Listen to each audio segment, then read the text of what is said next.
dahsyat.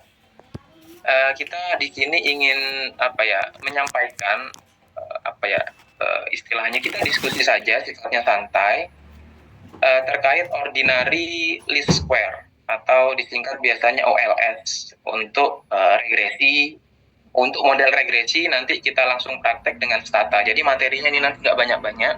Mungkin yang agak lama nanti di prakteknya ya Mbak Ani. Misal lebih dari waktu kurang 10 menit atau kurang dari 5 menit, tolong nanti saya diingatkan ya Mbak Ani.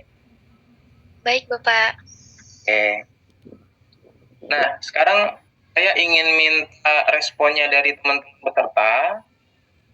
Kira-kira siapa yang sudah tahu atau sudah pernah mendengar terkait istilah OLS dulu deh, ordinary least square.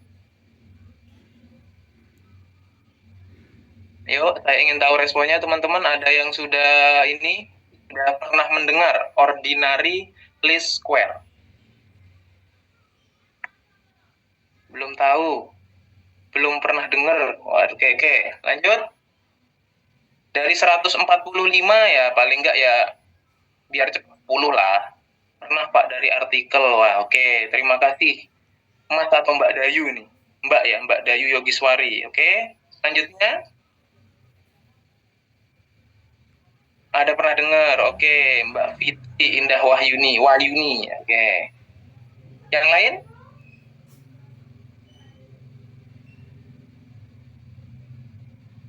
Nggak pernah dengar, Kak. Oke.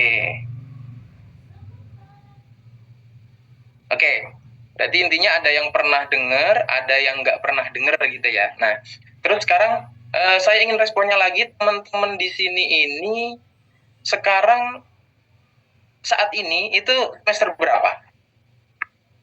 Sedang menjalani kuliah semester berapa? 6? Rata-rata 6? Ada yang 7? Oh, ada yang semester 2, oke. 6, magang, 2, 4. Oke, semester 2, 4, 2, 6. Waduh, rata ya. Oke, ini berarti yang semester 6 ini kan udah mau skripsi ya. Udah cukup teman-teman, nggak apa-apa. Gini aja responnya. 6 ini berarti, kalau 6 berarti sudah mau skripsi ya teman-teman. Oke. Yang 2 ini, wah terima kasih sekali teman-teman. Semangatnya untuk sharing ilmu, untuk mendapatkan ilmu yang lebih banyak, itu semangatnya mantap sekali. Oke. Tadi ada yang pernah dengar ordinary least square, ada yang belum pernah dengar ordinary least square. Nah, di sini yang pertama itu kita ingin bahas dulu terkait regresi. Nah, karena tadi disebutkan oleh moderator itu terkait regresi, penerapan OLS regresi, maka pertama kali akan kita bahas dulu nih, regresi itu sebenarnya apa kan gitu kan. Kalau teman-teman yang sudah pernah dengar OLS, otomatis juga pernah dengar apa itu regresi kan gitu kan ya. Jadi regresi itu sebuah analisis, salah satu cara analisis yang dia itu bisa menggambarkan relasi antara suatu variabel yang disebut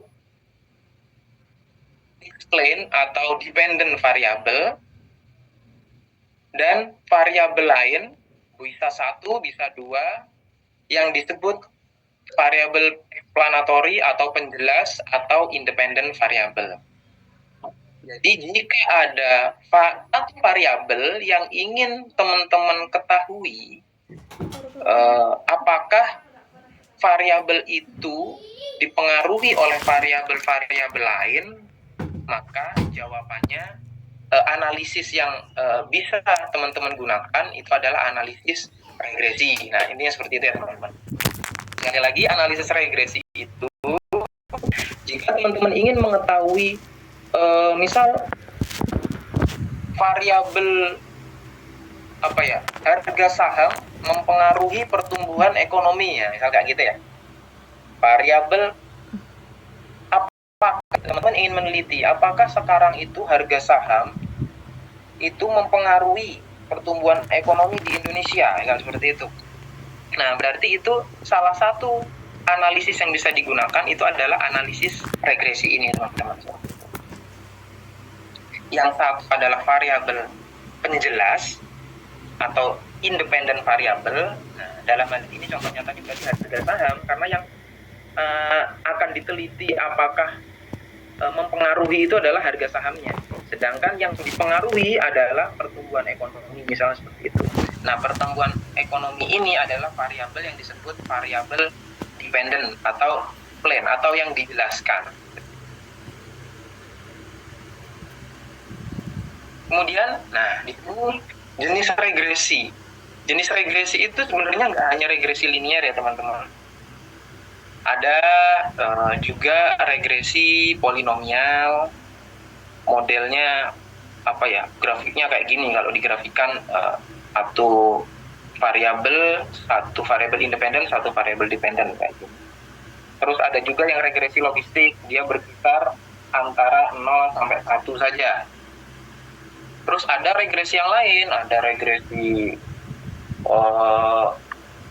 logistik pun ini ada biner, ada multinomial, dan masih banyak jenis regresi lainnya. Termasuk juga nanti yang biasa teman-teman kalau di ekonomi, di Fakultas Ekonomi biasanya kebanyakan menggunakan regresi linear ini, juga menggunakan regresi data panel, misalnya kayak gitu. Itu juga salah satu jenis regresi ya teman-teman, regresi data panel. Jadi regresi itu banyak sekali macamnya. Nah, nanti kita akan fokus ke regresi linear saja teman-teman. Kita akan fokus ke regresi linear. Selanjutnya, nah di sini apa itu OLS? Ordinary Least Square tadi. Nah, kalau kita tadi sudah kita fokuskan ke regresi linear nih teman-teman. Modelnya regresi linear itu seperti ini teman-teman. Y sama dengan beta 0 ditambah beta 1x1 tambah beta 2x2. Ini artinya dalam model ini, persamaan ini ada dua variabel yang akan teman-teman teliti apakah mempengaruhi Y atau tidak. Misal kalau tadi harga saham, misal Y-nya ini adalah pertumbuhan ekonomi, X1-nya itu adalah harga saham, X2-nya misal jumlah wisatawan gitu. Apakah wisatawan mempengaruhi pertumbuhan ekonomi? Apakah saham mempengaruhi pertumbuhan ekonomi? Nah, misal teman-teman ingin mengetahui dua variabel itu berpengaruh terhadap pertumbuhan ekonomi atau tidak, nah ini persamaannya seperti ini kira-kira. Oke? Nah, sekarang saya ingin responnya teman-teman lagi. Kalau tadi ada saham, harga saham, ada jumlah wisatawan, terus Y-nya ini adalah apa tadi? Pertumbuhan ekonomi. Nah, sekarang saya tanya, Y1 dan Y2 tadi, apakah nilainya diketahui teman-teman? Ayo, saya minta responnya. Nilainya sudah teman-teman ketahui atau belum? Halo, Pak. Belum? Oke, belum.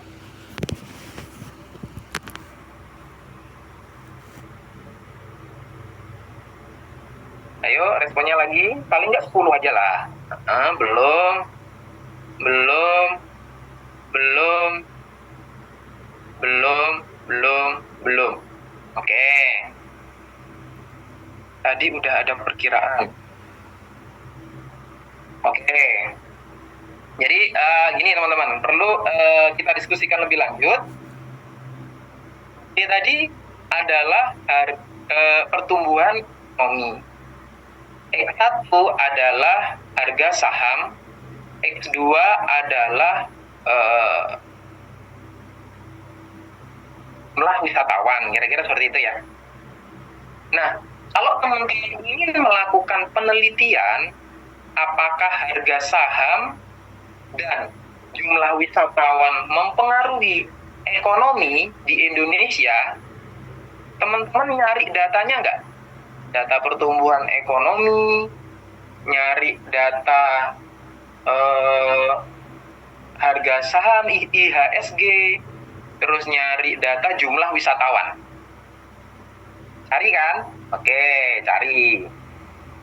Nah, karena Y1 dan X2 ini dicari, berarti nilainya yang teman-teman cari itu kan yang ini ya.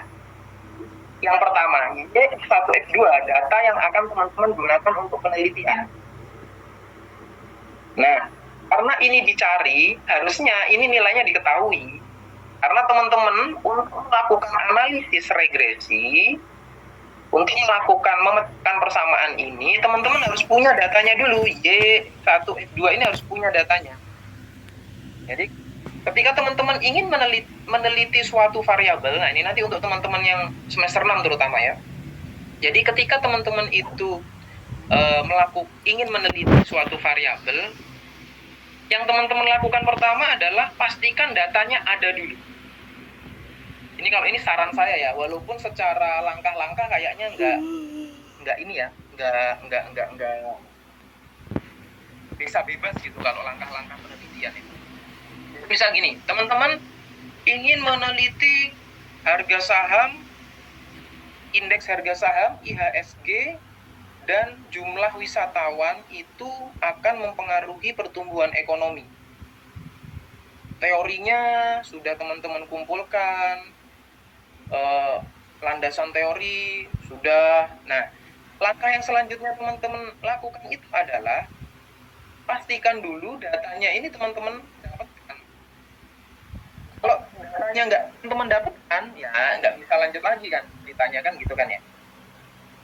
Nah, jadi pastikan datanya ini dapat, baru teman-teman berlanjut ke analisisnya seperti itu. Jadi kalau saya menyarankan nanti untuk yang teman-teman semester 6 nih, itu ya tinggal setelah landasan teori itu teman-teman mendapatkan literatur, berbagai macam literatur, cari datanya dulu, baru maju ke dosen. Kalau ada datanya teman-teman dapatkan, baru maju seperti itu. Nah, jadi X1 dan X2 ini nilainya diketahui. Karena ya itu tadi, teman-teman akan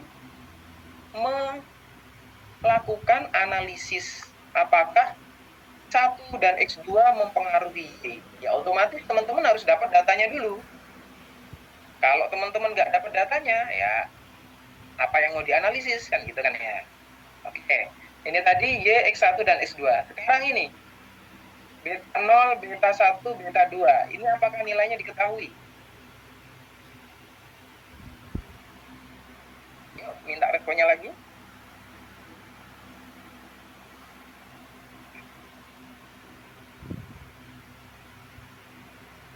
Belum diketahui. Yuk, tambah lagi yuk.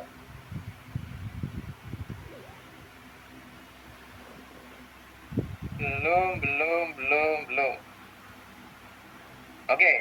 Mudah-mudahan ini jawab belumnya bukan karena ya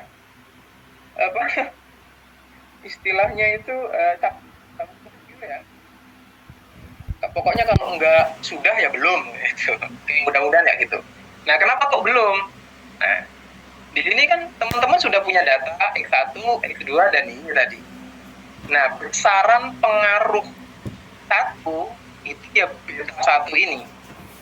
Jadi beta 1 ini menggambarkan seberapa besar pengaruhnya X1 terhadap Y.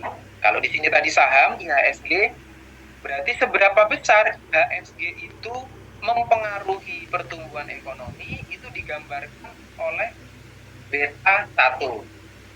Kalau yang beta 2 juga gitu. Berapa besar jumlah wisatawan mempengaruhi pertumbuhan ekonomi, ini juga akan digambarkan oleh beta 2. Nah, ini yang akan teman-teman cari, nilai ini yang akan teman-teman cari menggunakan analisis regresi linier. Kira-kira seperti itu. Jadi, beta 0, beta 1, beta 2 ini belum diketahui. Ini adalah ini adalah nilai yang akan teman-teman cari, yang menjadikan nanti hasil penelitiannya. Seperti itu ya teman-teman. Mudah-mudahan bisa dipahami. Kemudian bagaimana cara mencarinya? Cara mencarinya ya dilakukan estimasi. Nah, salah satu cara untuk mengestimasi beta 0, beta 1, beta 2 ya salah satunya adalah ordinary least square. Nah, di sini ada saya tambahin error, sebenarnya namanya panjang. Bukan hanya OLS gitu saja. Jadi di sini namanya sebenarnya itu adalah ordinary least square error. Jadi di sini intinya metode ini nanti akan meminimumkan error. Nah, tapi ini nggak perlu teman-teman nggak perlu teman-teman hiraukan lebih lanjut gitu. Yang penting nanti teman-teman menggunakan ini prosedurnya tahu, itu saja sih kalau saya. Terus berarti kalau LF ini adalah salah satu cara untuk mengestimasi beta 0, beta 1, beta 2, berarti apakah ada cara lain? Kan gitu kan ya? Ada banyak cara lain. Salah satunya misal ordinary least square ini ada lagi cara lain yang namanya weighted least square. Ada lagi cara lain yang generalized least square. Ada lagi yang menggunakan Bayesian. Nah, kayak gitu. Jadi banyak sekali cara untuk mendapatkan beta 0, beta 1, beta 2 untuk mengetahui seberapa besar pengaruhnya dari variabel yang teman-teman ingin ketahui tadi, yang ingin teman-teman teliti. Nah, di sini sekali lagi, ordinary least square itu adalah salah satu cara saja untuk mengestimasi beta 0, beta 1, beta 2 pada regresi. Nah, di sini khususnya yang nanti regresi linier. Oke. Saya lanjutkan.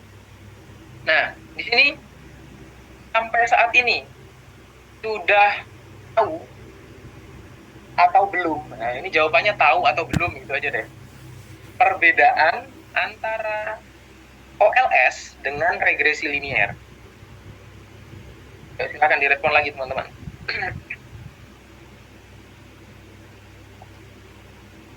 Belum. Oke. Tidak apa-apa, jujur aja.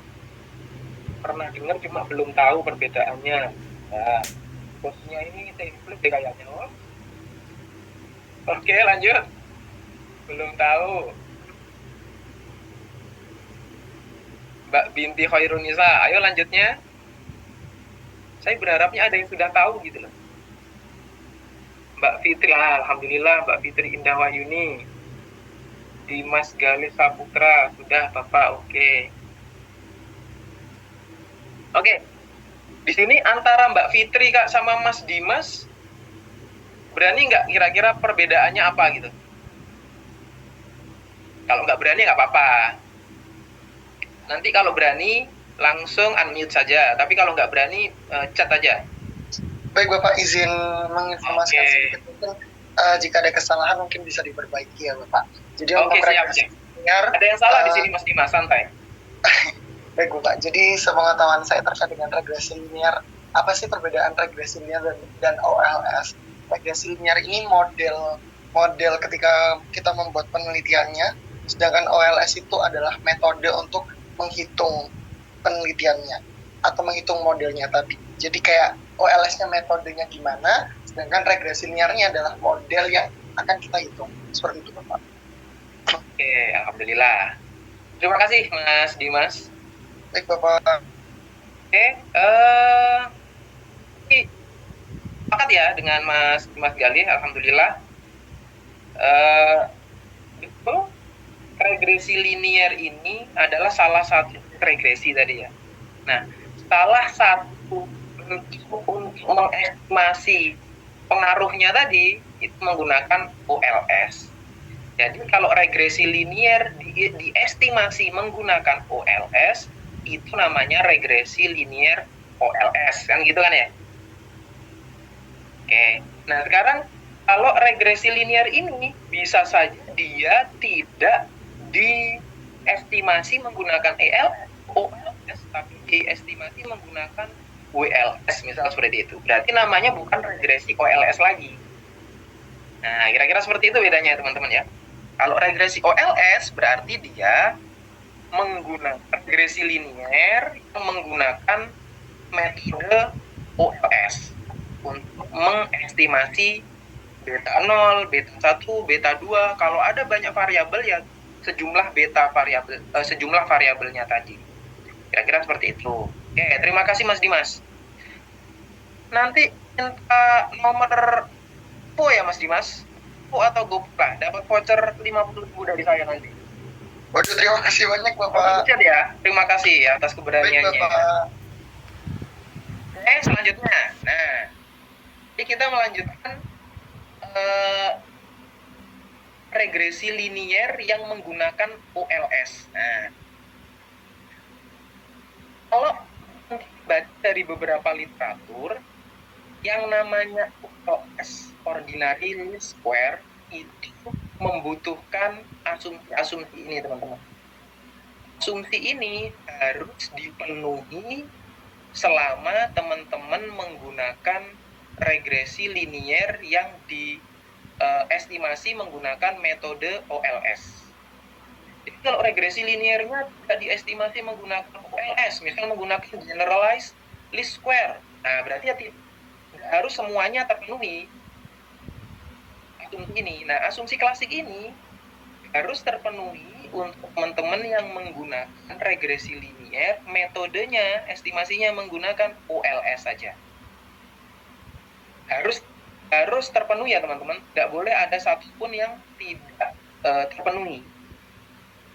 Yang pertama adalah bebas multikolinearitas. Bebas multikolinearitas. Di sini artinya apa? Bebas multikolinearitas.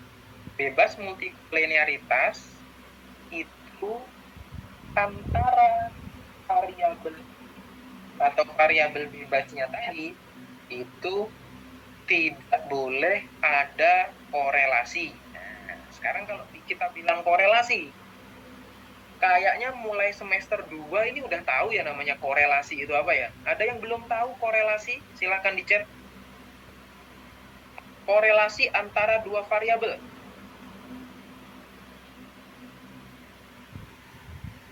Silahkan di chat yang belum tahu. Nah, sudah berarti ya? Oke, alhamdulillah. Nah, kalau kita kembali lagi. Nih, oke, teman-teman. Terima kasih responnya.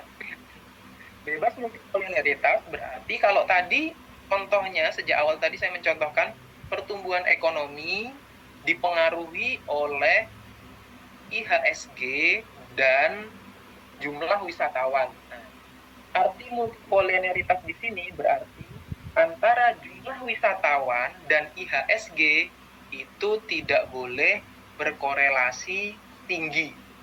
Kalau korelasinya rendah nggak masalah. Katakanlah korelasinya kurang dari 5. Nah, gitu. Misal batasan ini masih macam-macam literaturnya teman-teman. Ada yang 5, ada yang 6, ada yang 7, masih boleh, nah, kayak gitu. Nah, di sini yang penting tidak berkorelasi tinggi antara X1 dan X2-nya. Oke, kira-kira ini teman-teman udah oke ya. Kemudian yang kedua adalah errornya identik. Nah, ini namanya ada rumus kedastisitas. Nah, kalau di sini agak susah sih menjelaskannya.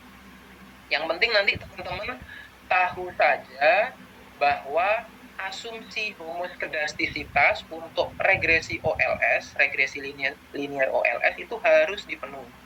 Kalau dia tidak terpenuhi, berarti regresinya, analisisnya itu tidak bisa digunakan. Nah, intinya gitu aja. Berarti harus ada cara lain supaya dia penuhi asumsi ini. Oke, kedua, terus yang ketiga itu errornya berdistribusi normal. Nah, jadi nanti teman-teman ini yang dilihat yang berdistribusi normal itu bukan Y-nya ya teman-teman. Kalau tadi penelitiannya pertumbuhan ekonomi dipengaruhi oleh saham dan jumlah wisatawan, maka yang berdistribusi normal itu bukan Y-nya, tapi nanti yang dilihat adalah errornya. Oke. Kemudian selanjutnya errornya independen atau bebas autokorelasi.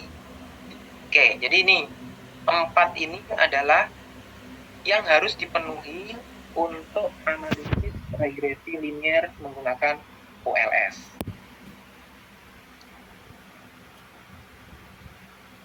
Oke. Nah, di sini teman-teman bagi yang pakai laptop dan ingin mencoba, nah monggo.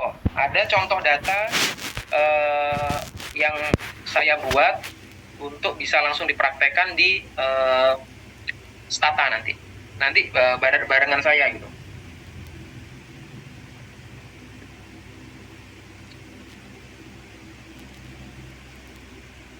Oke.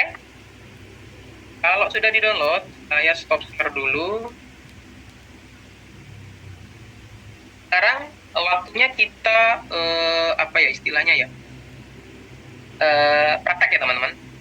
Waktunya kita praktek. Di sini teman-teman biasanya aplikasinya menggunakan apa sih? Stata, Evius, SAS, yang biasa digunakan. Evius, ada yang Stata, Evius. Oke, apa ada yang pakai SPSS misal atau R, Python, Stata. Oke, Stata berarti pas ya. Kita gunakan luar biasa. Ini untuk ngolah gambar atau untuk ada analisis regresi aja? Mbak Natasha Mal. Bisa ya digunakan untuk olah regresi ini? Juga kurang tahu sih. Belum pernah soalnya. Oke, nggak apa-apa. Kalau memang bisa, memang terus untuk melakukan analisis itu kan ada banyak ya memang. Jadi tergantung nanti kita familiarnya dengan apa gitu aja. Oke. Bisa Pak ada fiturnya langsung. Wah, mantap. Ini pengetahuan baru buat saya juga nih. Makasih Mbak Natasha. Oke. Sekarang tapi kita coba pakai Stata dulu ya.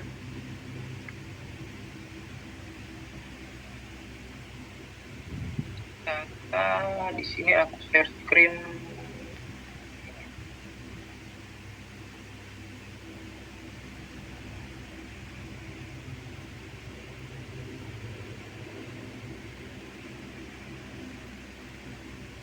Oke.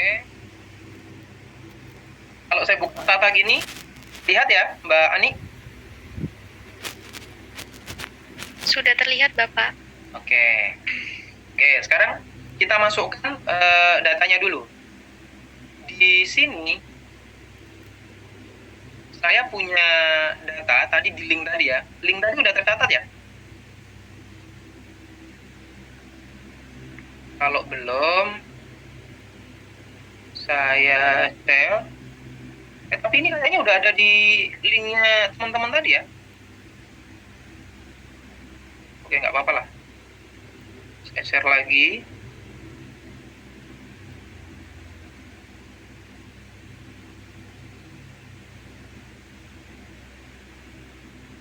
Oke, itu datanya berarti teman-teman yang ingin mencoba. Tapi kalau yang sedang berhalangan, nggak pakai laptop atau gimana, monggo disimak saja. Oke.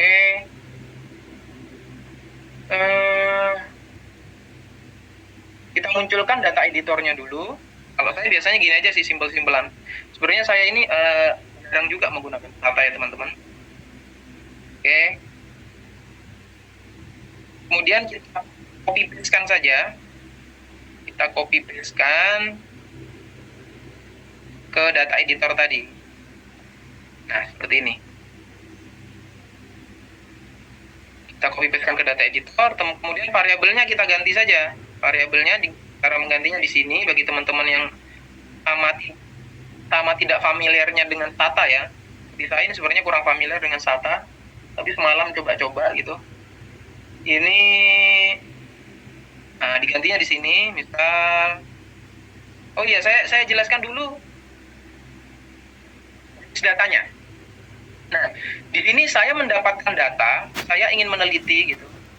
Datanya ini adalah data perekonomian sektor pertanian.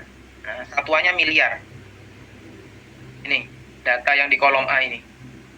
Kemudian saya ingin tahu apakah luas panen padi itu berpengaruh terhadap pertumbuhan ekonomi di sektor pertanian. Terus saya juga ingin tahu apakah jumlah petani itu juga mempengaruhi PDRB pertumbuhan ekonomi sektor pertanian, misalnya kayak gitu. Kemudian saya ingin juga tahu petani yang berpendidikan perguruan tinggi ke atas, artinya perguruan yang berpendidikan tinggi itu mempengaruhi pertumbuhan ekonomi sektor pertanian juga atau enggak? Kemudian saya juga ingin tahu petani yang menggunakan internet itu apakah juga mempengaruhi pertumbuhan ekonomi di sektor pertanian? Nah, itu ya.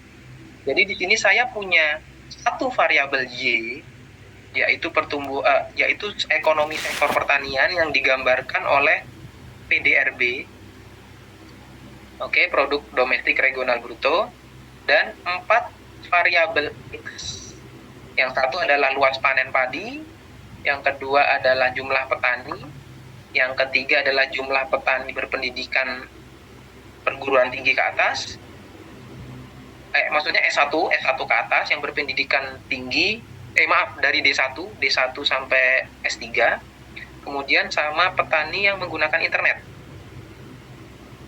Nah, saya ingin tahu nih, sebenarnya berpengaruh signifikan atau enggak ke ekonomi sektor pertanian, kira-kira seperti itu. Oke, lanjut. Sudah, di sini kan saya kasih variabel Y gini aja ya. Yang ini saya kasih variabel X1. Yang ini saya kasih variabel X2. Yang ini saya kasih variabel X3. Yang ini saya kasih variabel X4. Mudah-mudahan teman-teman yang mengikuti nggak terlalu cepat ya. Oke, sudah seperti ini. Langsung kita kembali ke sini, katanya sini. Nah, kemudian kalau kita ingin melakukan regresi linear, ini tinggal aja di komen ini. Kalau di Stata itu saya lebih suka pakai komen gini ya, regress Y, X1, X2, X3, X4.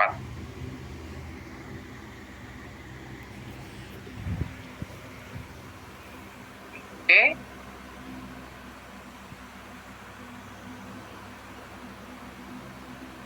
Nah, ketemu regresinya kan gitu kan ya. Sebenarnya gampang sekali menggunakan regresi linear di Stata. Cuma yang menjadi masalah, apakah model ini itu memenuhi asumsi atau tidak? Namanya penelitian kan tidak semudah itu ya. Penelitian itu pasti setiap data yang diteliti itu pasti punya keunikan sendiri. Ada yang muncul autokorelasinya cuma satu misalnya. Ada yang muncul 2 asumsi tidak terpenuhi, homoskedastisitas sama autokorelasi. Ada yang keempat-empatnya, kalau teman-teman pas apes dapat data yang nggak memenuhi semuanya gitu, nah berarti ya teman-teman ya harus melakukan analisis lebih lanjut seperti itu kira-kira. Nah, jadi kalau caranya regresi menggunakan Stata ya hanya gini aja sebenarnya. Kemudian muncullah koefisiennya. Ini koefisien ini adalah besaran pengaruh terhadap Y, terhadap pertumbuhan ekonomi tadi di sektor pertanian. Nah, ini teman-teman juga harus lihat ini. P-value ini kalau istilahnya. P-value ini yang harus teman-teman ketahui untuk mengetahui signifikansinya. Apakah dia signifikan atau tidak. Seperti itu. Terus kemudian R-square ini untuk menunjukkan berapa bagus, berapa baik X1, X2, X3, X4 menjelaskan varian Y gitu kira-kira. Jadi makin besar R-square ini, modelnya katakanlah secara kasar bilangnya lebih bagus. Makin besar nilai ini berarti modelnya akan semakin bagus, R-square. Oke, seperti itu ya teman-teman. Kemudian sekarang permasalahannya adalah bagaimana mengetahui apakah model regresi linear OLS ini, nah kalau kita menggunakan regress ini otomatis di Stata itu defaultnya menggunakan OLS teman-teman, menggunakan OLS defaultnya. Nah terus sekarang Saya ulangi lagi, bagaimana cara mengetahui apakah dia sudah memenuhi asumsi. Nah, kalau mengetahui asumsi, cara mengetahui memenuhi asumsi atau tidak, ya tinggal kita lihat lagi. Apa tadi? Yang pertama, heterokedastisitas. Multikolineritas dulu. Kita cek multikolineritas. Nah, di sini di lampiran itu saya kasih. Nah, untuk mengetahui multikolineritas itu kita bisa menggunakan ini, PIF, teman-teman. Kita bisa menggunakan PIF. Jadi tinggal ketik saja di komen PIF. Nah, setelah diketik PIF, dia muncul nih angkanya. Yang kita hiraukan adalah yang PIF ini saja, teman-teman. Yang kolom kedua ini, PIF. 2,03, 1,87, 1,60, 1,25. Oke, nah di sini yang penting nilainya ini variabelnya, seluruh variabel tidak lebih dari 10. Jadi batasannya 10, itu berarti dia tidak mengandung multikolineritas. Oke, artinya model ini asumsi pertamanya bebas multikolineritas itu sudah terpenuhi. Oke, kemudian teman-teman selanjutnya melakukan uji humus kedastisitas. Nah, kalau di Stata, salah satu caranya itu menggunakan ini, teman-teman. Isi Bapak izin mengingatkan untuk penyampaian materi tersisa 15 menit. Oke, siap. Terima kasih, Mbak Ni. Cukup insya Allah ini 15 menit. Oke. Menggunakan ini Brugge-Pagan. Ini yang paling gampang nih, menggunakan Brugge-Pagan. Tinggal menggunakan ini, stat heterokedastisitas spasi. Oke. Nah, tapi teman-teman di sini tadi yang harus kalau asumsi pertama tadi adalah kalau asumsi 2, 3, 4 teman-teman ini yang diperiksa adalah errornya, teman-teman. Errornya. Jadi teman-teman di sini harus memunculkan variabel baru errornya, error dari model. Caranya seperti apa? Caranya itu seperti ini, teman-teman. Nah, ini dengan melakukan mengetikkan komen predik residual. Ini predik residual. Nah, di sini teman-teman bisa ganti ini nama variabelnya saja sih. Misal teman-teman error gitu ya. Oke. Nah, otomatis nanti di data editor, nah ini muncul variabel baru error. Ini adalah error dari model yang telah kita buat. Error yang dari model yang pernah kita buat. Nah, variabel error ini yang akan kita periksa humus kedastisitasnya. Saya kira seperti itu. Oke, caranya langsung saja. Ini terus. Nah, ini stat hetes i. Oke. Stat hetes i. Nah, kalau di sini tadi punya saya namanya error. Jadi errornya saya cek gitu. Stat heterokedastisitas tes error. Nah, ini ada chi-square-nya, ada probability-nya. Jadi teman-teman lihat probability-nya ini, lebih besar ini artinya chi-square 2 chi-square. Jadi nanti ini yang dicek ini aja dibandingkan dengan alfa yang teman-teman inginkan. Biasanya alfanya 5% atau 0,05. Oke, ketentuannya seperti apa? Ketentuannya nolnya adalah dia humus kedastisitas H1-nya dia heteroskedastisitas. Nah, kalau dia kurang 0,05 nilainya, berarti artinya kan tolak H0. Kalau tolak H0 berarti artinya heteroskedastisitas. Kalau heteroskedastisitas berarti asumsi yang kedua, asumsi homoskedastisitas, model ini tidak terpenuhi. Tidak terpenuhi, teman-teman. Nah, karena tidak terpenuhi berarti variabel apa penjelas ini tadi, besaran di sini tidak bisa digunakan. Jadi teman-teman modelnya ini seperti itu. Jadi tapi kalau menurut salah satu saja yang bisa digunakan caranya seperti itu.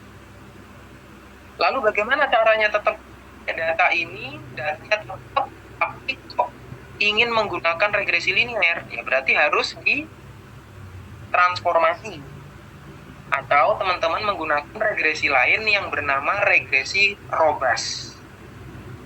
Atau teman-teman juga bisa tidak menggunakan OLS lagi. Misalnya menggunakan WLS, Weighted Least Square. Nah, ini kira-kira seperti itu nanti. Cara-caranya atau literatur itu sudah banyak di teman-teman nanti yang bisa didapatkan. Sekarang di online seperti itu. Oke. Jadi ini caranya ya teman-teman. Teman-teman aja perhatikan saja probability-nya ini. Yang ini. Lebih besar I2 ini. Ya. Dibandingkan dengan nilai teman-teman yang tetapkan 0,05 misal 5% alfanya.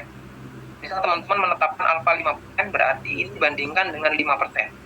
Kalau 5% itu berarti 0,05 kan. Nah, nilai ini 0,001 itu kan kurang dari 0,05.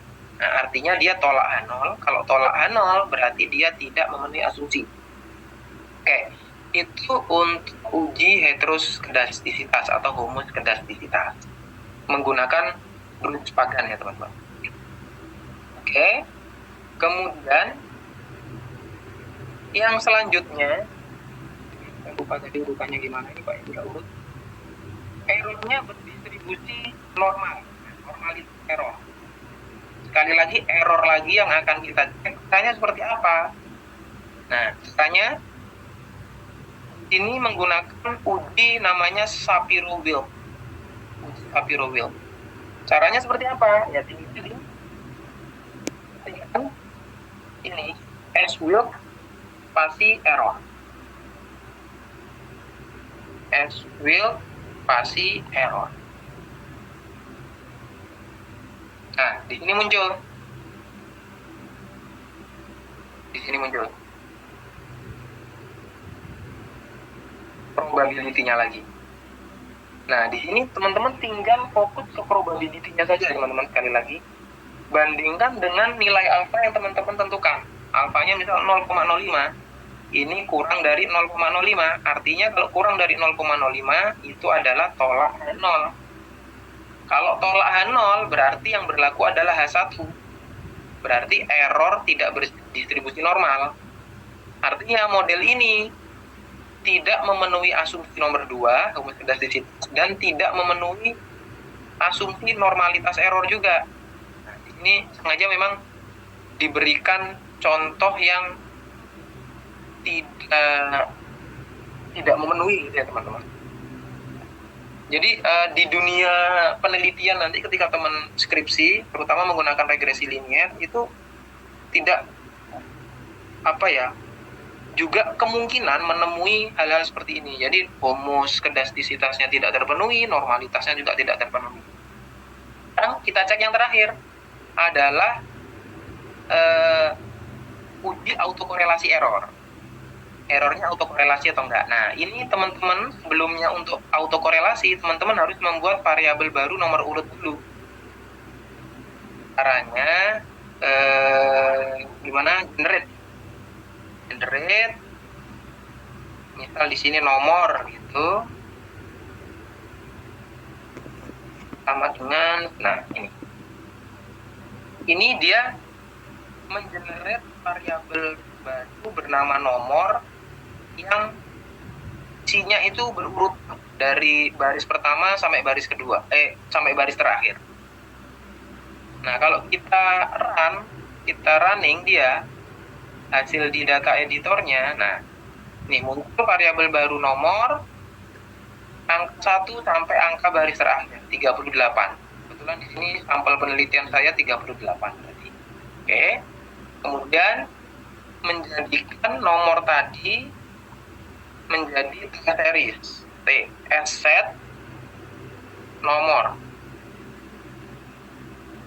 Oke. Setelah dijadikan time series, baru kita melakukan uji autokorelasi. Nah, uji autokorelasi caranya gimana?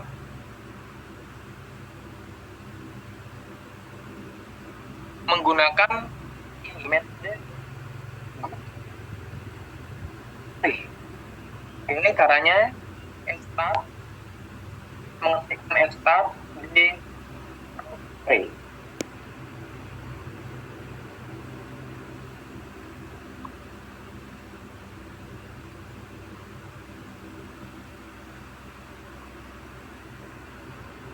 Sebentar.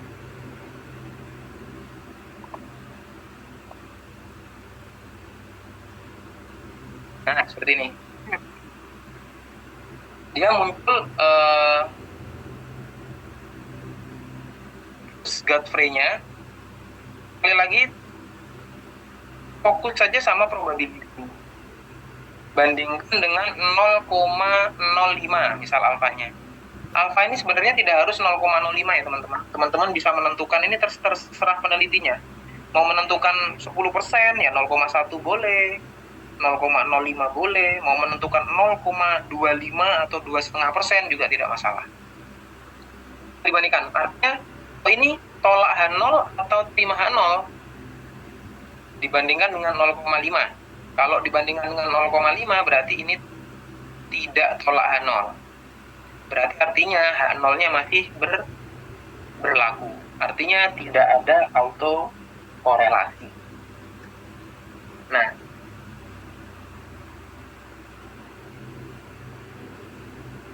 dari sini dapat kita simpulkan bahwa model ini tadi tidak bisa serta-merta, yang kita running ini tadi ya, tidak bisa serta-merta teman-teman langsung interpretasikan. Artinya, ternyata pengaruhnya X1 0,026 terhadap B. Pengaruhnya X2 0,020 terhadap Y. Nah, tidak bisa seperti itu. Kenapa? Karena masih ada dua asumsi klasik yang dilanggar, masih belum terpenuhi, yaitu homoskedastisitas sama normalitas error. Seperti itu. Jadi, teman-teman harus nanti melakukan analisis yang lebih dalam untuk menemukan regresi linear ini supaya koefisiennya lebih efisien tadi teman-teman, dan memenuhi asumsi klasik. Sekali lagi saya ulangi terakhir, kalau heteroskedastisitas tadi ya, homoskedastisitas tidak terpenuhi, itu nanti teman-teman bisa melakukan transformasi. Ini yang paling awal, transformasi. Terus untuk yang normalitas itu teman-teman juga bisa melakukan transformasi. Transformasi di sini seperti apa? Saya contohkan gini gampangnya itu transformasi. Misal ini tadi kedastisitas ya, data ini. Nah, maka teman-teman harus melakukan transformasi variabelnya ditransformasi. Biasanya transformasi yang sering digunakan itu adalah transformasi len. Di sini tinggal aja kalau di sini len itu apa ya? Logaritma natural itu teman-teman. Oh, saya kok nggak bisa. Oh, view only ya.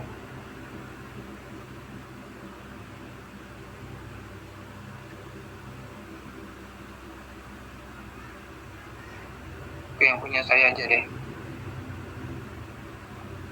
Apa dikirim di chat Mas Aji? Apa dikirim di chat ya?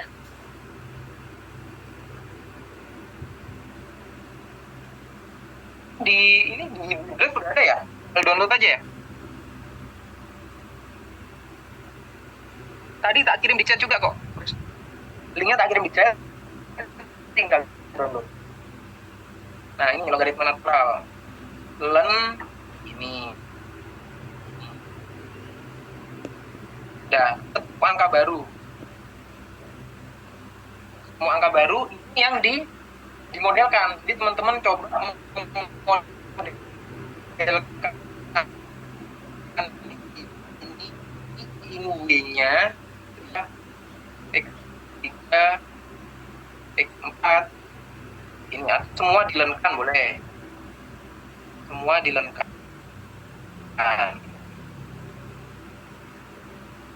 Muncul data baru.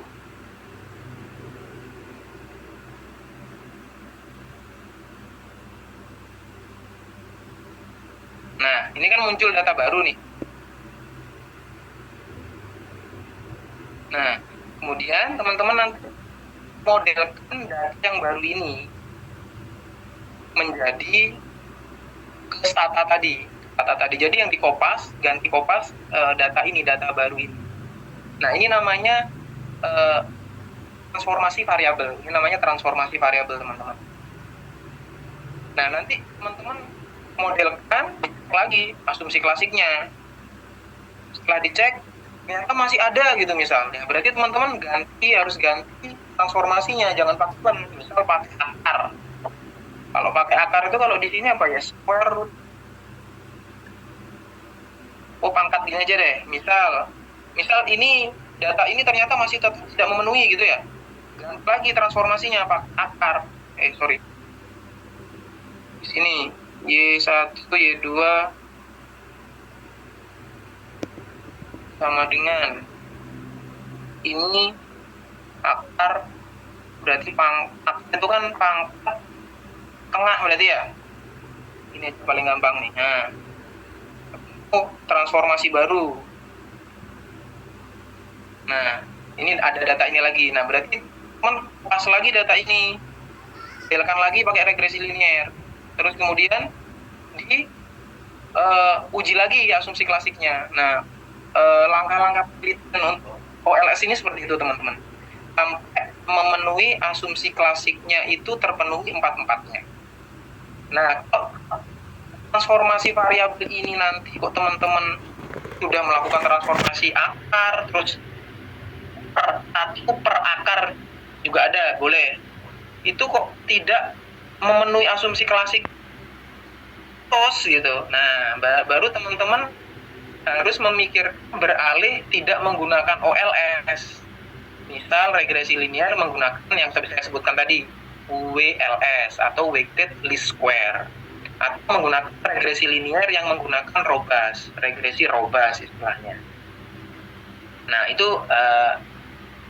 ada caranya lagi. Artinya kalau regresi robust, teman-teman itu sudah otomatis akan sama varian errornya. Jadi asumsi heteroskedastisitas kalau untuk regresi robust itu sudah tidak perlu lagi. Teman-teman tinggal ngecek tiga asumsi klasik lainnya, multikoliniaritas, autokorelasi, sama normalitas. Seperti itu kira-kira, teman-teman. Oke, saya kira itu sudah cukup materi saya yang perlu saya sampaikan, Mbak Ani. Saya kembalikan ke Mbak Ani ya, Mbak. Baik Bapak, terima kasih Bapak atas materi yang sudah disampaikan, sangat inspiratif ya teman-teman, terutama untuk teman-teman yang semester akhir nih yang akan memulai skripsi. Sebelum saya lemparkan ke teman-teman, izinkan saya bertanya terlebih dahulu ya Bapak, karena mengingat saya juga masih semester awal, masih semester 2 dan jadi baru mengenal nih statistik itu seperti apa. Di sini saya mau bertanya nih Bapak, apa sih langkah pertama yang harus mahasiswa perhatikan sebelum menerapkan OLS ini dalam analisis data yang akan mereka gunakan gitu Bapak? Oke, terima kasih Mbak Ani. Yang harus diperhatikan Kalau menurut saya sih, untuk Mbak Ani terutama ya, dan teman-teman semester 2, datanya dulu. Jadi Mbak Ani misal mau meneliti, punya ide, ingin mengetahui seberapa besar sih pengaruh variabel ini terhadap variabel ini.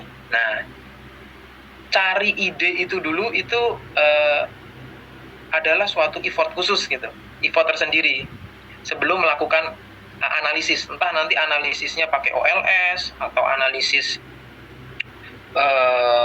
t-test atau z-test seperti itu. Itu yang penting tahu dulu penelitiannya atau ingin meneliti apa. Setelah ingin tahu ingin meneliti apa, baru cari datanya. Nah, kalau sudah dapat datanya, baru bisa lari ke langkah-langkah analisis itu, Mbak Ani. Kalau metode statis di semester 2 sudah atau belum ya, Mbak Ani? Mungkin masih pengenalan Bapak. Kemarin masih melakukan uji hipotesis saja, jadi belum ke yang arah lebih lanjut gitu. Oke. Hipotesis. Nah, uji hipotesis itu nanti akan digunakan terus untuk analisis statistika, apapun analisis statistikanya. Pasti ada uji hipotesis di situ. Ya, kira-kira seperti itu, Mbak Ani. Semoga bisa ini ya. Baik Bapak. Mencerahkan ya. Terima kasih untuk jawabannya. Sekarang saya memberikan kesempatan kepada teman-teman yang ingin bertanya. Silakan mengaktifkan raise hand ya teman-teman. Mengingat nanti akan ada rewarding dari Pojok Statistik Universitas Negeri Surabaya. Saya beri waktu 3 menit untuk mengaktifkan raise hand.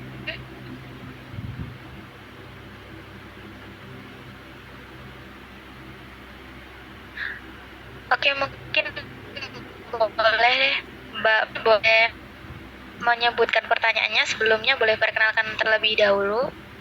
Baik, terima kasih sebelumnya kesempatannya dan mohon maaf saya tidak bisa on cam ya. Izin memperkenalkan diri, saya Fitri dari Prodi Ekonomi Universitas Negeri Surabaya. Izin bertanya mungkin terkait data ya Bapak, bagaimana cara yang tepat untuk meneliti hubungan antara tingkat urbanisasi dan tingkat kemiskinan apabila data urbanisasi ini hanya tersedia setiap 5 tahun sekali, sedangkan data kemiskinan itu tersedia setiap tahun. Apakah tetap memungkinkan untuk dianalisis atau perlu disesuaikan dalam bentuk tertentu? Karena saya cukup bingung ya, waktu menggunakan variabel tersebut. Memang tiap variabel waktu itu harus disamakan. Lalu jika ada data yang per tahunnya itu ada yang loncat 2 tahun atau 1 tahun, itu apakah tetap bisa? Baik, untuk Bapak juga saya mau ditampung terlebih dahulu apa langsung dijawab? Aja Mbak ya, keburu lupa soalnya nggak nyatet. Baik, silakan Terima kasih. Bapak. Oke, terima kasih Mbak Fitri. Kalau dia datanya series dan seriesnya tidak panjang, ini kaitannya dengan regresi linear tadi ya, OLS ya. Itu saya tidak menyarankan dia diolah menggunakan analisis regresi linear. Karena datanya tadi terlalu sedikit gitu untuk diolah. Itu pasti nanti asumsinya, bukan pastilah, saya tidak bisa memastikan. Kemungkinan besar itu tidak akan memenuhi asumsi klasiknya, tidak akan memenuhi, kemungkinan besar. Karena namanya analisis itu dia semakin jangan analisis dulu ya, uji hipotesis. Kita ambil sampelnya semakin besar. Ini Kak, saya ikuti anunya Mbak Ani ya. Uji hipotesis itu kan sampelnya semakin besar, berarti kan dia buktinya itu juga semakin kuat kan gitu kan. Kalaulah bukti yang digunakan oleh hakim untuk memutus suatu perkara, iya kan? Data itu adalah bukti bukti dukung gitu katakanlah. Nah, buktinya semakin banyak, maka analisis perkaranya untuk memutuskan akan semakin kuat. Nah, ketika dia buktinya jumlahnya cuma sedikit, nah itu tidak akan sekuat jumlah data yang banyak gitu. Nah, kemudian untuk urbanisasi tadi, saya sarankan Mbak Fitri, kalau urbanisasi itu datanya 5 tahunan, jadi jangan pakai time series, jangan diseriskan gitu, 5 tahun jangan. Jadi pakai kewilayahan saja. Jadi misal urbanisasi di kota-kota besar Pulau Jawa, atau urbanisasi di Indonesia, misal kayak gitu ya. Jadi nanti ya urbanisasi di kota Surakarta, Surabaya, Kota Malang. Nah gitu, sampelnya itu adalah kota-kota besar yang biasanya jadi objek urbanisasi. Jangan diambil seriesnya. Kalau itu memang datanya ada ya dan memungkinkan. Terus terkait data series yang tidak sama antara lag waktunya, ada yang triwulanan, terus ada yang tahunan, ada yang bulanan, misal contohnya kayak gitu. Nah, kalau seperti itu, teman-teman Mbak Fitri itu harus menyamakan dulu untuk melakukan analisis. Bisa disamakannya itu misal datanya itu ada yang triwulanan, ada yang bulanan, ada yang tahunan. Bisa nanti disamakan polanya ketahunan semua. Artinya yang bulanan ya bisa, contohnya ini salah satu contoh saja menggunakan rata-rata 12 bulan. Untuk yang triwulanan rata-rata 4 triwulan. Jadi menjadikan angka itu tahunan semua. Itu salah satu contoh. Atau bisa juga menjadikan angka itu datanya masing-masing triwulanan. Nah, berarti untuk data yang bulanan ya di rata-rata saja, tiap 4 bulan di rata-rata. Untuk yang data tahunan berarti harus diisi dengan cara ekstrapolasi salah satunya. Nanti silakan Mbak Fitri nanti misal sangat membutuhkan itu bisa browsing saja cara ekstrapolasi untuk mengisi data-data yang kosong itu. Kira-kira seperti itu Mbak Ani, Mbak Fitri, terima kasih. Baik Bapak, terima kasih atas jawabannya. Baik, terima kasih untuk Mbak Fitri yang sudah bertanya. Dari teman-teman yang lain, apakah ada yang ingin bertanya lagi? Boleh raise hand atau boleh mengetikkan di kolom chat teman-teman.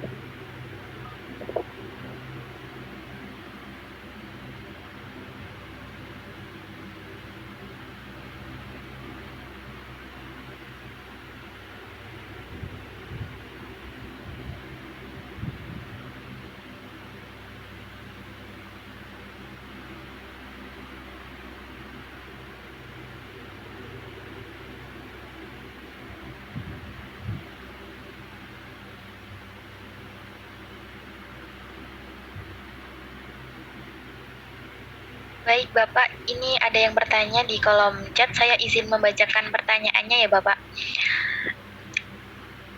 Jika hasil penelitian menunjukkan bahwa nilai R-squared itu tinggi sedangkan banyak variabel yang digunakan dinyatakan sebagai tidak signifikan, apakah ini berarti model yang kita gunakan itu salah?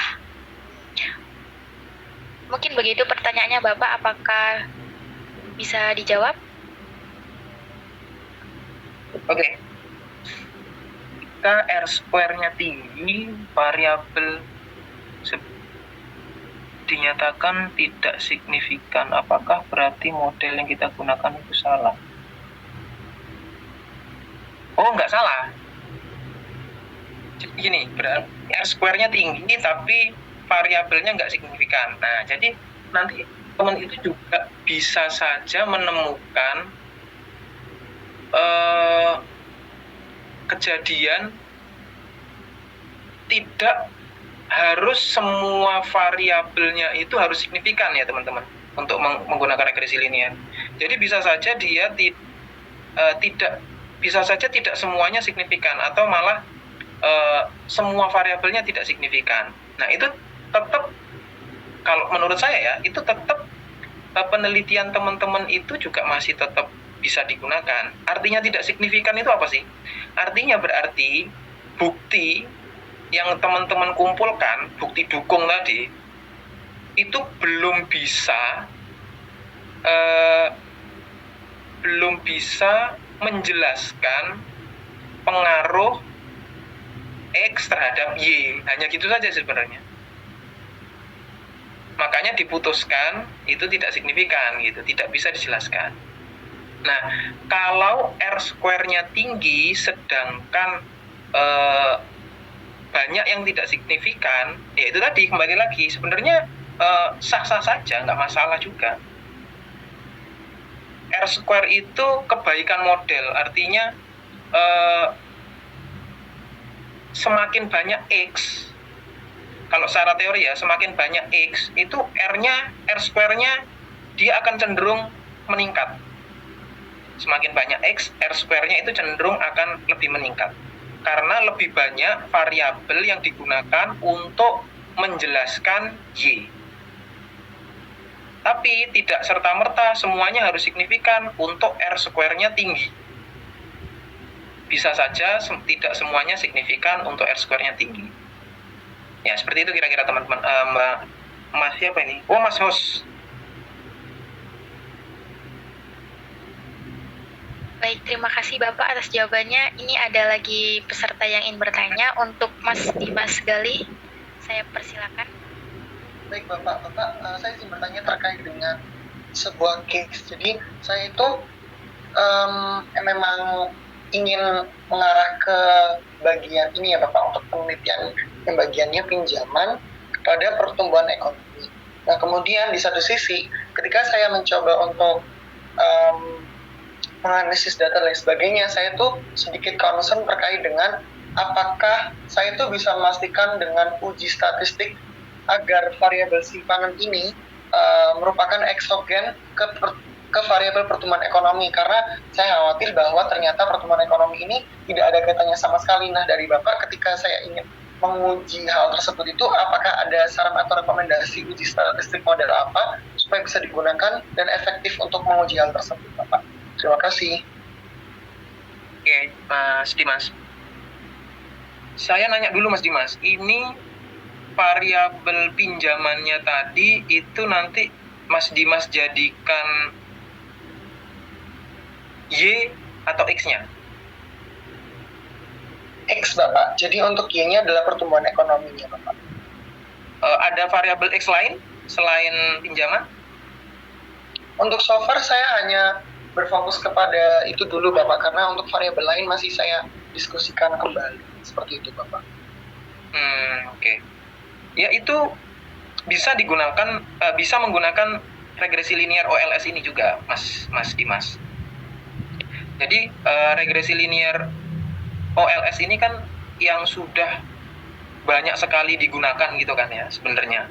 Banyak sekali digunakan, cuma kelemahannya kalau kita menggunakan OLS itu ya itu banyak asumsinya. Karena namanya model dalam statistika itu pasti dibangun di bawah asumsi. Nah, kalau dibangun tidak di bawah asumsi, namanya nanti ada regresi lain, namanya regresi non parametrik gitu. Baik Bapak. Ada regresi lain namanya non parametrik. Nah, itu lebih susah lagi nanti untuk menentukan, mengestimasi beta 0, beta 1, beta 2 itu punya lebih susah lagi. Nah, kalau menurut saya itu tetap saja bisa menggunakan regresi linear OLS ini. Tapi nanti tetap dicek Mas Dimas asumsi klasiknya. Nah, kalau asumsi klasiknya tidak terpenuhi ya nanti ya bisa menggunakan tadi cara transformasi dulu. Jadi pertumbuhan ekonominya ditransformasi, pinjamannya juga ditransformasi. Kemudian kalau memang sudah tidak mentok nih, asumsinya tetap tidak terpenuhi, nanti berarti Mas Dimas bisa menggunakan cara estimasi lain, jangan OLS. Misal contohnya WLS, Weighted Least Square, seperti itu. Atau regresi Robas, misal heteroskedastisitas tidak terpenuhi gitu, atau homoskedastisitas tidak terpenuhi, bisa menggunakan regresi Robas. Kalau ditata gampang nih, stabil itu saya share lagi ya, Pak ya. Baik Bapak. Yang tadi len dan juga akar nih Bapak. Kalau itu transformasi variabel, jadi salah satu cara, itu cara pertama sih. Cara yang paling gampang dilakukan oleh teman-teman untuk mencoba mengantisipasi asumsi klasik yang tidak terpenuhi. Namanya cara, berarti bisa saja cara ini berhasil, bisa saja caranya tidak berhasil. Kalau cara ini tidak berhasil, berarti menggunakan cara lain, gitu. Nah, kalau cara len ini tidak berhasil, menggunakan cara akar, transformasi akar. Kalau transformasi akar tidak berhasil, menggunakan transformasi seperakar. Jadi misal ini ada salah satu transformasi lagi 1 per akar pangkat 0,5. Nah, ini salah satu transformasi lagi nih. Salah satu contoh transformasi lagi. Berarti menggunakan data ini. Ini namanya penelitian ya. Kemungkinan juga tidak sukses nih kemungkinan. Tapi kalau sudah sukses, ya berarti udah pakai ini aja datanya. Tapi kemungkinan tidak sukses. Nah, kalau tidak sukses gimana? Ya berarti harus menggunakan bukan OLS, tapi cara WLS. Gitu kira-kira Mas Dimas. Baik Bapak, saya izin bertanya follow up apakah boleh untuk 0,5 ini tadi itu yang Bapak masukkan itu berdasarkan 5% yang telah kita tentukan di awal nih Bapak? Betul. 0,05 itu adalah alfa. Nah, alfa itu bisa saja nanti teman-teman nggak harus saklek menggunakan 0,5, tergantung teman-teman aja menentukannya. 0,1 boleh, 10%, 2,5% juga boleh, 0,25. 0,025. Terima kasih Bapak. Oke, terima kasih.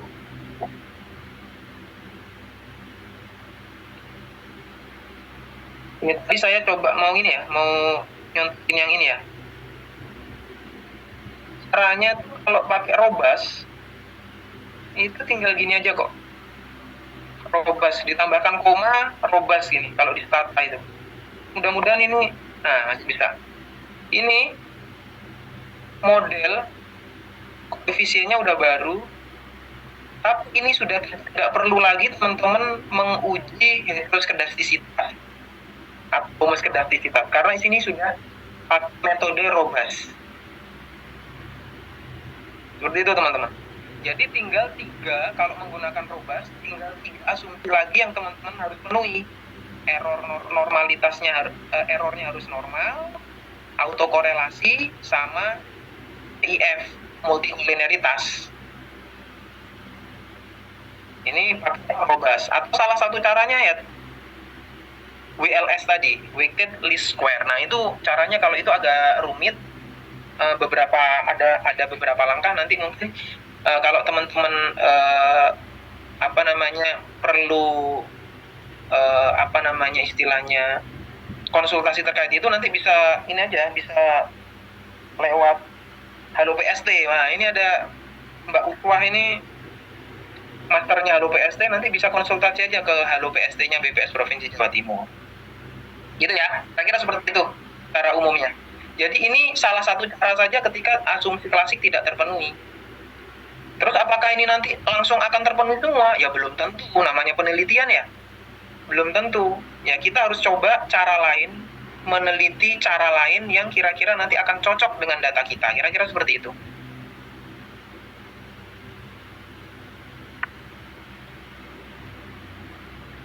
Baik Bapak, terima kasih. Wah, antusias dari teman-teman ini sepertinya sangat tinggi Bapak. Ini masih ada beberapa pertanyaan. Mungkin saya bacakan satu terlebih dahulu ya Bapak. Dari Mbak Dayu. Izin bertanya Bapak, apakah seperti data time series dan panel juga perlu dilakukan step uji asumsi klasik ya sebelum dilakukan estimasi modelnya? Oke. Time series misal AR gitu ya, autoregresif. Nah, sekali lagi OLS ini kan cara mengestimasi parameter tadi ya beta 0, beta 1-nya itu untuk model yang linier. Nah, kalau model time series, misal AR1 gitu, atau MA, itu juga bisa diestimasi menggunakan OLS. Kalau dia estimasinya menggunakan OLS, ya berarti asumsi klasiknya harus terpenuhi. Seperti itu. Kalau data panel, umumnya data panel itu menggunakan GLS, Generalized Least Square. Kalau data panel itu kan bukan pasti sih. Sekali lagi bukan pasti. Umumnya data panel itu mengandung heteroskedastisitas. Kalau menggunakan OLS, asumsi heteroskedastisitas itu sebagian besar tidak terpenuhi untuk regresi data panel.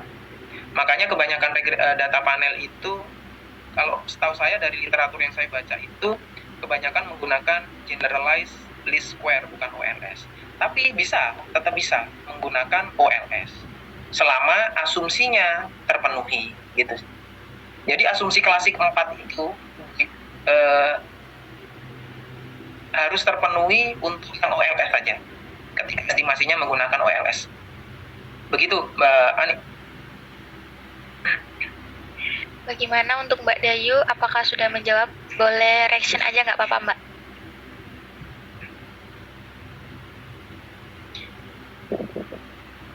Oke, mungkin ini pertanyaan terakhir ya, Bapak. Izin bertanya, jika ditemukan pelanggaran terhadap salah satu asumsi klasik atau jika salah satu indikator pada asumsi klasik tidak terpenuhi, apakah berarti kita harus melakukan transformasi sampai indikator asumsi klasiknya terpenuhi, Bapak? Lalu apa indikator bahwa asumsi klasik tersebut telah terpenuhi? Oke.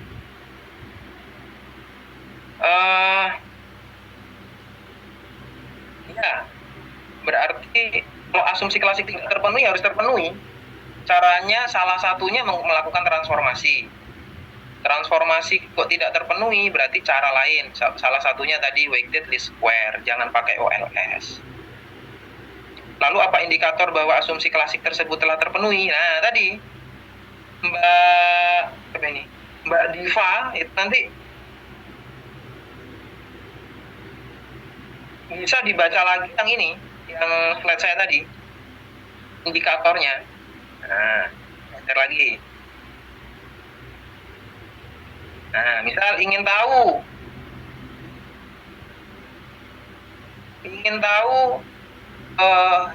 multikolinearitas, tinggal lihat VIF-nya ini lebih dari 10 atau enggak. Kalau kurang dari 10 berarti terpenuhi. Terus normalitas, ya di sini dilihat dari ini probability-nya dengan menggunakan uji Shapiro-Wilk. Caranya ini tadi. Kalau dia kurang dari 0,05 berarti 0 ditolak, berarti error tidak berdistribusi normal, berarti tidak terpenuhi. Ya, caranya gitu, dan seterusnya. Nanti silakan ini diikutin saja, gampang kok sebenarnya. Cuma yang agak susah yang namanya penelitian itu ya, effortnya adalah mencari cara bagaimana suatu model itu terpenuhi semua asumsi klasiknya. Ya, penelitian itu susahnya di situ. Kalau caranya itu ya segampang-gampang saja. Oke? Oke, baik. Terima kasih kepada Bapak Aji sudah menjawab semua pertanyaan dari teman-teman. Baik, terima kasih untuk teman-teman yang sudah aktif berpartisipasi dalam sesi tanya jawab pada kali ini. Terima kasih juga kepada Bapak Aji sudah memberikan materi yang sangat bermanfaat bagi kami semua. Semoga materi yang sudah Bapak sampaikan dapat digunakan dalam penelitian teman-teman, terutama yang mahasiswa semester akhir. Baik, selesai sudah pemaparan materi dari Bapak Aji Wasesa. Kesimpulan materi pada hari ini adalah metode ordinary least square ini merupakan teknik dasar analisis regresi yang berfungsi untuk memodelkan hubungan antara variabel dependen dan independen dengan bantuan software Stata. Baiklah teman-teman, usai sudah rangkaian pemaparan materi dari narasumber kita yang hebat. Sekali lagi kami ucapkan terima kasih kepada Bapak Aji yang sudah sangat menginspirasi dan memberikan materi yang bermanfaat bagi kami semua. Diingatkan lagi kepada teman-teman untuk tetap stay di Zoom sampai akhir acara ya. karena nantinya akan ada sesi dokumentasi penutup. Selain itu juga mengingatkan lagi untuk teman-teman mengisi link presensi yang sudah dikirimkan oleh host di chat Zoom ya teman-teman, bisa dicek. Mengingatkan untuk Mbak Fitri nanti bisa menghubungi panitia, karena Mbak Fitri adalah teman-teman kita atau teman kita yang mendapatkan reward dari Pojok Statistik Universitas Negeri Surabaya. Terima kasih apresiasi setinggi-tingginya untuk pemateri kita dan juga untuk kita semua. Di sini saya Anis Setiawati selaku moderator pada hari ini pamit undur diri. Apabila ada salah kata, mohon dimaafkan. Sampai jumpa di sesi dahsyat berikutnya. Terima kasih atas perhatiannya. Wassalamualaikum warahmatullahi wabarakatuh. Sesi saya kembalikan kepada MC. Waalaikumsalam warahmatullahi wabarakatuh. Terima kasih kepada Mbak Ani selaku moderator kita yang sudah memandu jalannya diskusi bersama Bapak Aji Wasesa Harumeka. Saya dan teman-teman peserta jadi tahu nih bagaimana cara mengolah data, membuat model regresi yang tepat, dan menjadi lebih tahu mengenai software Stata.